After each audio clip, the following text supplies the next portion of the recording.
सभी का मेरे चैनल इको विद्यार्थी में स्वागत है।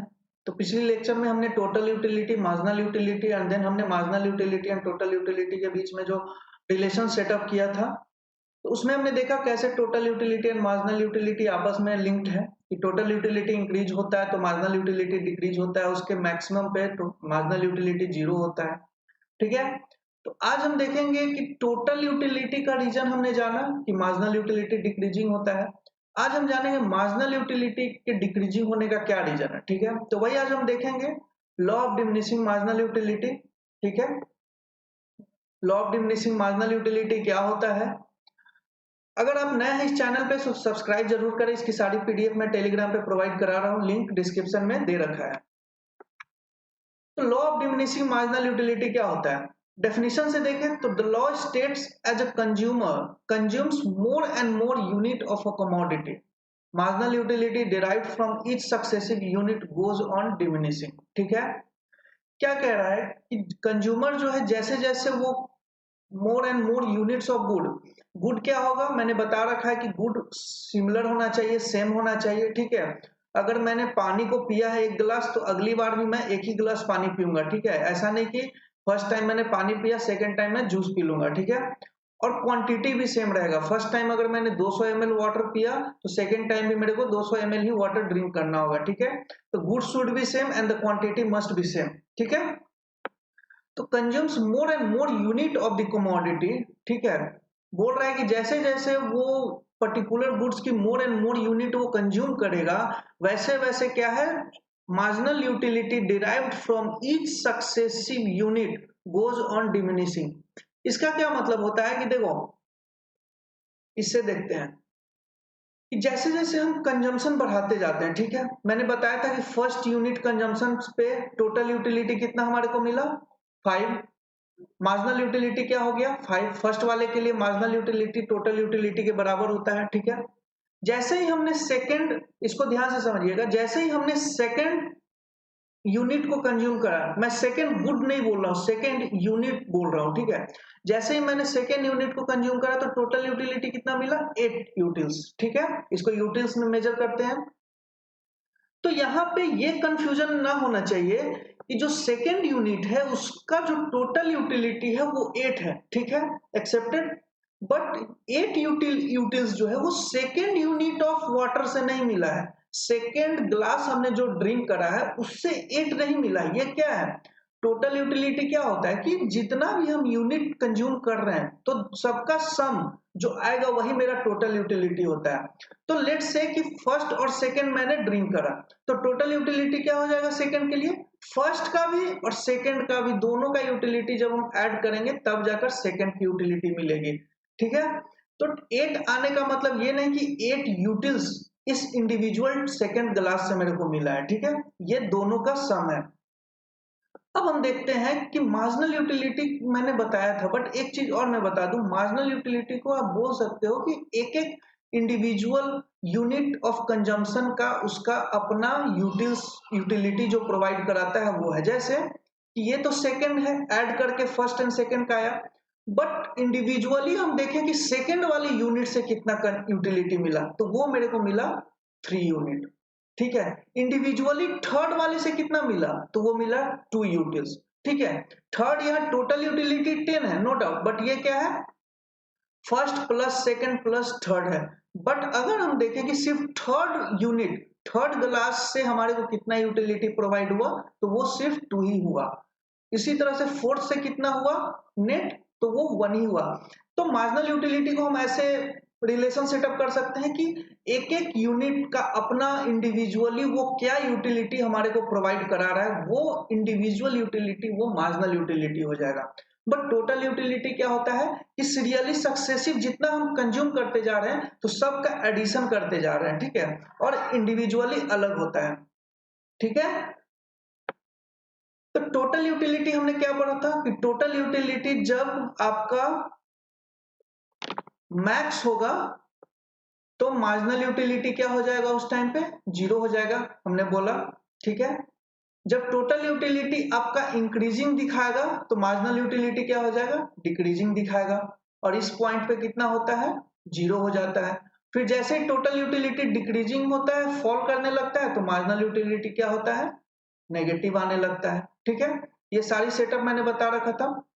जैसे देखो, मार्जिनल यूटिलिटी मैक्सिमम कहाँ पे है, 5th यूनिट पे, ये 11 यूटिल्स प्रोवाइड गेन कर रहा है, और मार्जिनल यूटिलिटी क्या है, 0 है। अब 5th से जैसे ही टोटल कंजम्पशन हम बढ़ा रहे हैं, तो टोटल यूटिलिटी क्या है, वो फॉल करना स्टार्ट हो जाता है, तो मार्जिनल यूटिलिटी क्या होता है, नेगेटिव चला जाता है, मीन्स वो डिस यूटिलिटी हमारे को प्रोवाइड कराने लगता है। तो जब टोटल यूटिलिटी मैक्सिमम, तो मार्जिनल यूटिलिटी 0, पॉइंट ऑफ सैसिटी होता है। ठीक है, तो ऐसा क्यों होता है, मार्जिनल यूटिलिटी डिक्रीजिंग क्यों होता है, और law of diminishing marginal utility क्या कहता है, क्यों होता है, इसके पीछे का क्या रीजन है, अक्सर आपसे ये क्वेश्चन पूछा जाएगा। तो law of diminishing marginal utility का जो रीजन है, कि जैसे जैसे हम गुड्स को कंज्यूम करना स्टार्ट करते हैं, वैसे वैसे जैसे फर्स्ट यूनिट, आप जैसे इमेजिन करो कि कोई रेगिस्तान में फंसा हुआ है, ठीक है, मीलों तक कोई पानी का सोर्स नहीं है, उसे कहीं पे पानी का नदी दिख जाता है, पॉन्ड दिख जाता है, ठीक है, तो वो क्या करेगा, जैसे ही फर्स्ट ग्लास पिएगा, उसकी यूटिलिटी अटमोस्ट होगी, मतलब हैप्पीनेस सेटिस्फैक्शन एकदम आसमान फाड़ेगा जो फर्स्ट ग्लास वो पिएगा। ठीक है, बट सेकंड पिएगा, वो भी यूटिलिटी एकदम अटमोस्ट देगा, बट फर्स्ट वाले से कम देगा, थर्ड सेकंड वाले से कम देगा, फोर्थ थर्ड वाले से कम देगा। तो ये जो कम देते रह रहा है, वही आपका मार्जिनल यूटिलिटी है। और इसका रीजन क्या है, इसका रीजन है डिजायर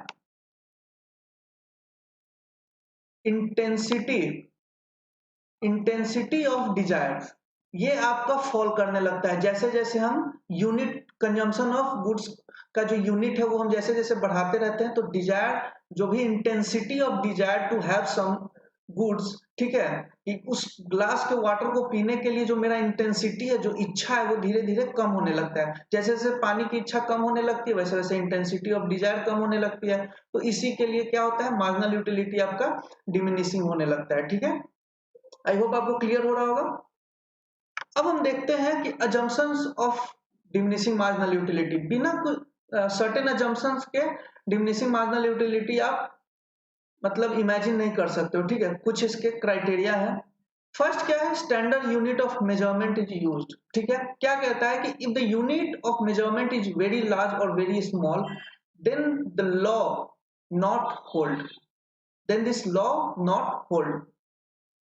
तो इसका क्या मतलब है कि एक जो मेजरमेंट है, उसकी यूनिट होनी चाहिए। ठीक है, अब जैसे एग्जांपल मैं लेता हूं कि 1 kg ऑफ डायमंड। अब बताओ, 1 kg of diamond, normal general rational जो कंज्यूमर है, वो तो प्रेफर नहीं कर पाएंगे, या फिर इसको बोलना ही बेवकूफी है, 1 kg डायमंड कौन खरीदता है, या इसे कंज्यूम कौन करता है। ठीक है, या फिर राइस को ग्राम में बोल सकते हैं, जैसे 10 ग्राम ऑफ राइस, ये भी इम्प्रॉपर है। 10 ग्राम ऑफ राइस कौन खरीदता है, उसे जब भी हम खरीदते हैं तो केजी में ही खरीदते हैं। ठीक है, तो कहने का मतलब है कि जो हम कंज्यूम करेंगे ना, उसका एक पर्टिकुलर, एक स्टैंडर्ड मेजरमेंट होना चाहिए। अगर हम पानी पी रहे हैं, जैसे मैंने ग्लास ऑफ वाटर का जो एग्जांपल लिया था, तो उसमें मैं क्या करूं, अगर मैं बोल दूं कि 5 ड्रॉप ऑफ वाटर आपने पिया, तो क्या होगा उससे, उसमें तो उल्टा हो जाएगा ना, कि फर्स्ट हमने पिया और सेकंड पिया तो और ज्यादा मजा आ गया। क्यों, क्योंकि जो क्वांटिटी है वो इतना कम है कि मेरा जो सेटिस्फैक्शन है, वो सेटिस्फाई कर ही नहीं रहा है, वो फुलफिल कर ही नहीं पा रहा है। ठीक है, तो एक स्टैंडर्ड क्वांटिटी होना चाहिए, इसलिए बोल रहा है कि if the unit measurement is very large or very small, then this law will not hold। ठीक है, समझ में आ गया क्या है स्टैंडर्ड यूनिट। कंटिन्यूअस कंजम्पशन, ये भी इंपॉर्टेंट है। The law of diminishing marginal utility holds only when the consumption of successive units of a commodity used without any gap। अब मैंने ग्लास ऑफ वाटर की एग्जांपल रखा है।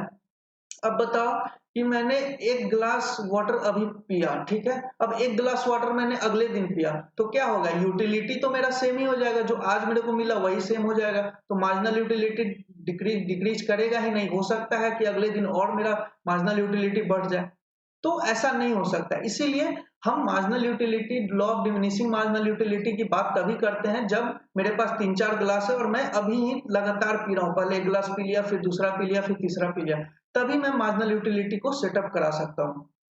ऐसा नहीं कि एक गिलास अभी पर पी लिया, दूसरा गिलास 3 घंटे के बाद, तीसरा गिलास 6 घंटे के बाद, नहीं, इसमें ये होल्ड ही नहीं करेगा ये लॉ। ठीक है, बिना गैप रेगुलर आपको कंज्यूम करना होगा। आप पानी पियो या पिज्जा का ही एग्जांपल ले लो ना, आप एक पिज्जा खाए होगे, ठीक है, दूसरा पिज्जा भी खाओ, तीसरा उसके बाद खाओ, तब जाकर law of diminishing marginal utility होगा। आपको भी पता है, एक पिज्जा का बाइट लो, दूसरा लो, तीसरा लो, तो मेरा मार्जिनल यूटिलिटी डिक्रीज होने लगता है। और एक टाइम ऐसा आएगा जब उस पिज्जा से मेरे को नफरत टाइप फील होने लगेगा, जब पेट वेट पूरा भर जाएगा, ठीक है। तो वो क्या पॉइंट होगा, वो सैटिस्फैक्शन का पॉइंट होगा, जब मार्जिनल यूटिलिटी मेरा जीरो हो जाएगा। उस टाइम पे मेरा टोटल यूटिलिटी जो होगा वो मेरा मैक्सिमम होगा। एज अ रैशनल कंज्यूमर मैं उस टाइम पे ऑप्टिमम सेटिस्फैक्शन गेन कर चुका हूँ, जब टोटल यूटिलिटी मेरा मैक्सिमम होगा, मार्जिनल यूटिलिटी जीरो हो जाएगा, ठीक है।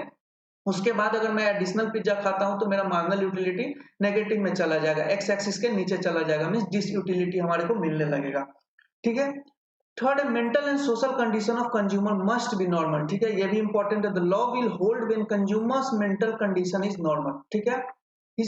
तो मेंटल कंडीशन क्या बोल रहा है कि साइकोलॉजिकल इफेक्ट बोल रहा है। अगर मेरा दिमाग, मतलब अगर मैं कोई चीज को कंज्यूम कर रहा हूँ, ठीक है, तो मेरे को नॉर्मल मेंटल कंडीशन होना चाहिए। अब मैं मान लो कि मैं बेवड़ा इंसान हूँ, ठीक है, मैं दारू खूब पीता हूँ, तो क्या हो जाएगा कि मेरे को एक ग्लास वाइन मिला, ठीक है, और सेकंड मिला, तो मेरे को जितना मिलते जाएगा मेरा यूटिलिटी बढ़ते जाएगा, ठीक है। मैं 1 लीटर 2 लीटर 4 लीटर 5 लीटर सब पी जाऊंगा, क्यों? क्योंकि मैं बेवड़ा इंसान हूं, तो मेरा मेंटल कंडीशन नॉर्मल नहीं है।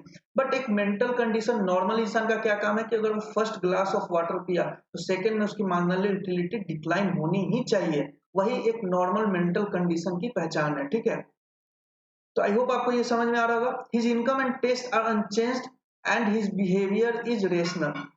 रेशनल इन द सेंस कि जैसे सब कंज्यूमर करते हैं, मैक्सिमम सेटिस्फैक्शन चाहिए मेरे को, और इनकम सेम होना चाहिए। अगर इनकम डिफर करता है तो हो सकता है कि मेरा जो प्रोडक्ट है वो मैं कोई और यूज करने लगूं, इनकम मेरा घट गया तो मैं उसको यूज ना करूं, या इनकम मेरा बढ़ गया तो मैं उसको छोड़ के और हाई क्वालिटी की कंजम्पशन करने लगूं।